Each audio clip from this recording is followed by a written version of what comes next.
नमस्कार विद्यार्थी मित्रों, bridge course for 10 subject mathematics part 2 day 6. आज आपण 6व्या दिवसासाठी असणारा ब्रिज कोर्सचा सिलेबस पाहणार आहोत.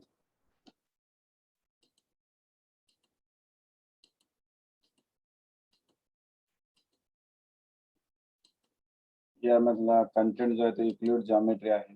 सब content conditional statement and converse proof of theorem. Important point काय, the statement which can be written in the if then form are called conditional statement. आता कंडिशनल स्टेटमेंट सशर्त स्टेटमेंट किंवा सशर्त विधान कशाला म्हणायचं, स्टेट त्यामध्ये कंडिशन आहेत. इफ देन ते वाक्य जोडलेलं असणार आहे. म्हणजे the statement which can be written in the if then form are called conditional statement. The part of statements following if is called the antecedent, means given, and the part following then is called consequent to prove. म्हणजे if आणि then च्या मधला जो part असणार आहे तो given असणार आहे, and the part between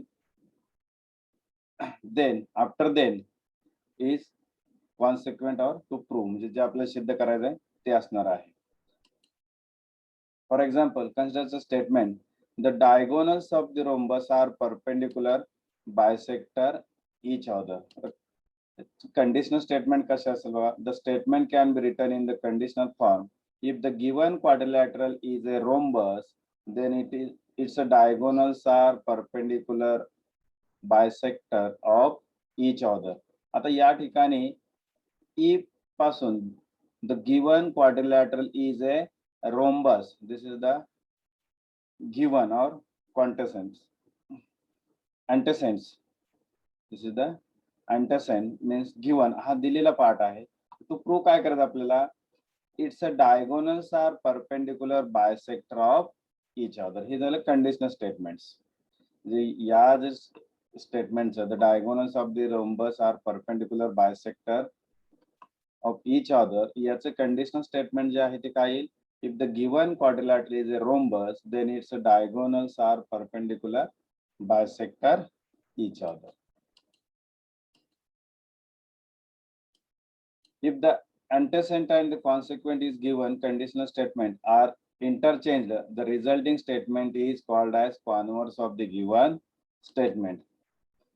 आता यामध्ये बघा, antecedentचं consequent आणि consequentचं antecedent केलं, then नंतरचा पार्ट if नंतर स्टार्ट केला आणि if नंतरचा पार्ट then नंतर स्टार्ट केला, तर ते जे आहे त्याला म्हणायचं कॉन्व्हर्स किंवा त्याला काय म्हणतात, व्यत्यास. If the conditional statement is true, its converse is not necessarily true. Study the following examples. For conditional statement, if the quadrilateral is a rhombus, then its diagonals are perpendicular bisector each other. आता याचा converse कसं लिहायचं बघा,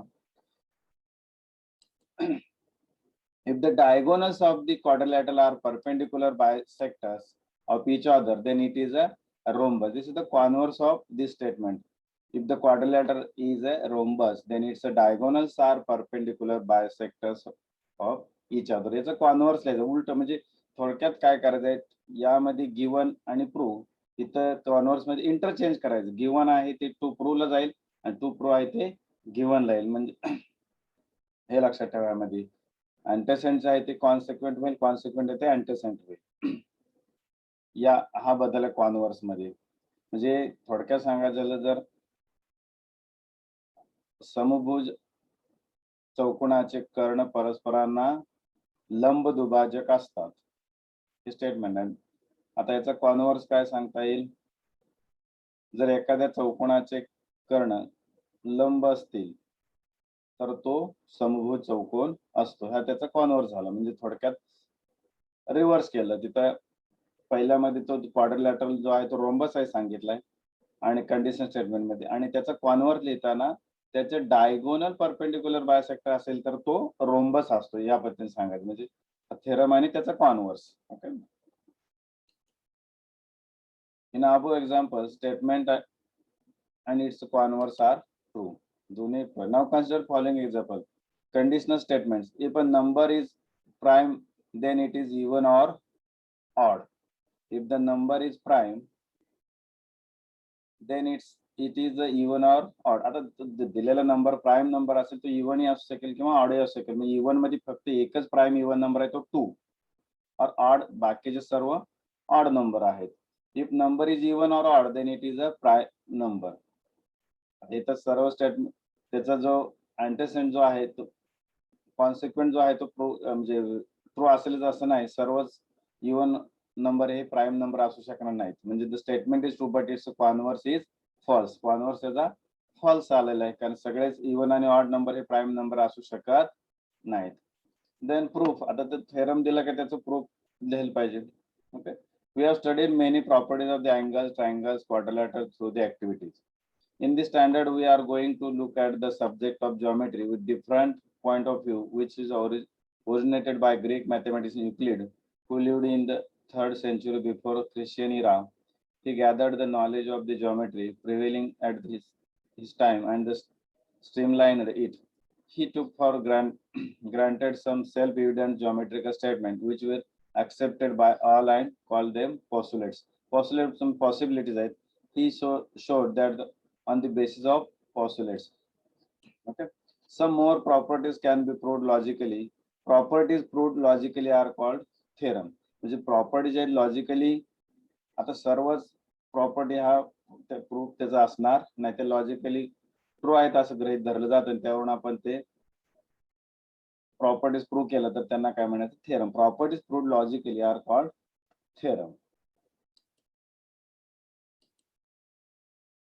Some property, there are infinite line passing through the points. There is one and only one line passing through the two given points. A circle of given radius can be drawn taking any point and its center. All right angles are congruent with each other. All right angles are congruent with each other. If two interior angles are formed on one of the transversal of two lines add up to less than two right angles, then the lines produced in the direction of intersect each other. हे काय theorem आहे, त्याचे आपल्या properties आहेत त्या prove केल्या काय होणार. आपण जर पाहिलं, there are infinite many lines passing through the point. हे आधीच्या याच्यामध्ये पाहिलं आपण, चौथ्या जो 5व्या दिवसाचा सिलेबस होता त्यामध्ये infinite many lines passing through the given points हे प्रूव्ह गृहीत जे आहे ते ट्रूथ धरायचं आहे, त्याचं व्हेरिफिकेशन करायचं नाही. Then we verified some these postulates through the activities. A property is supposed to be true if it can be proved logically. It is then called as theorem. The logical argument made to prove the theorem is called as its proof. जे theorem logical argument करून जे proof तयार केलं त्याला काय म्हणायचं, proof. When we are going to prove the conditional statement is true, its antecedent is called given part and the consequent is called the part to be proved. म्हणजे जो antecedent part जो आहे त्याला given part जो दिलेला आपल्याला तो आहे.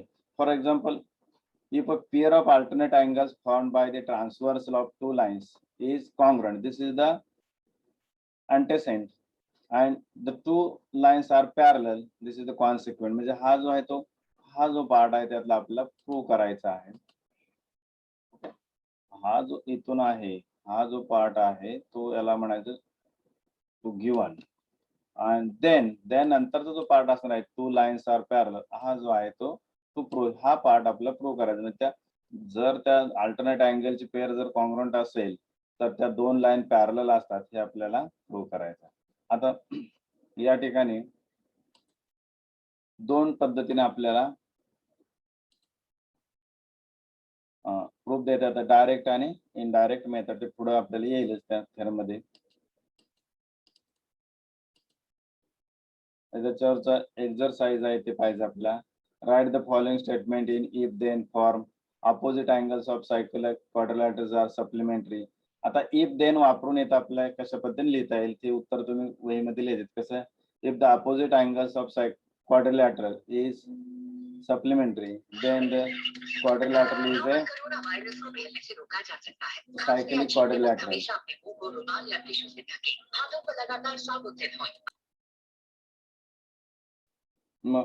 Opposite angles of the cyclic quadrilateral are supplementary. आता if then मध्ये लिहायचं आपल्याला, if the opposite angles of a quadrilaterals are supplementary, then the quadrilateral is a cyclic quadrilateral if then लिहिता येतं.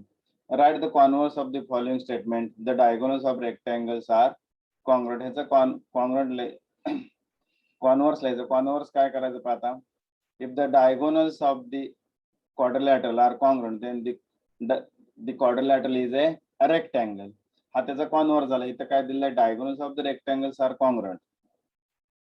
मग आपल्याला काय करायचं इथं, हा जो पार्ट आहे diagonals of the rectangles are congruent, तो आपल्याला converse करायचा आहे. The diagonals of the quadrilateral is congruent and this is a rectangle, then this is a rectangle. या पद्धतीने converse लिहायचं आहे. त्यानंतर third bar, write the antecedent म्हणजे given part and the consequent part of to prove in the following statement. If all sides of the triangles are congruent, then it is all angles are congruent. आता हा जो part आहे तो काय given part आहे, all sides of the triangles are congruent, then it is all angles are congruent to be prove करायचं. आपल्याला prove काय करायचं, all angles of the triangles are prove. त्यानंतर पुढचा जो क्वेश्चन आहे, draw a label figure shown information each following statement and write the antecedent and consequent. आता two equilateral triangles are similar. आता या ठिकाणी एक diagram, two equilateral triangles are similar.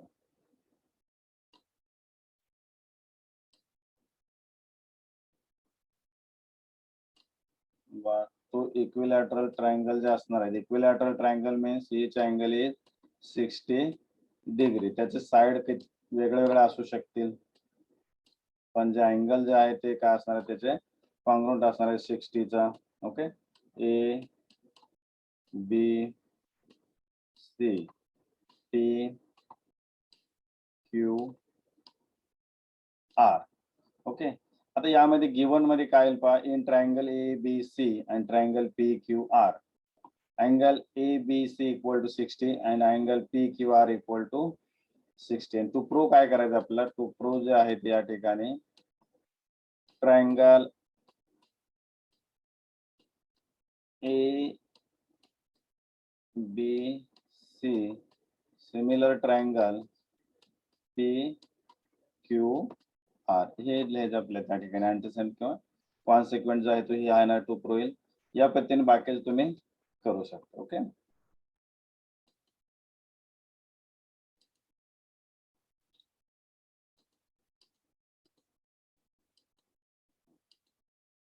तर झालेला पार्ट समजून घेऊन आपण वहीमध्ये लिहायचं आहे सर्वांनी.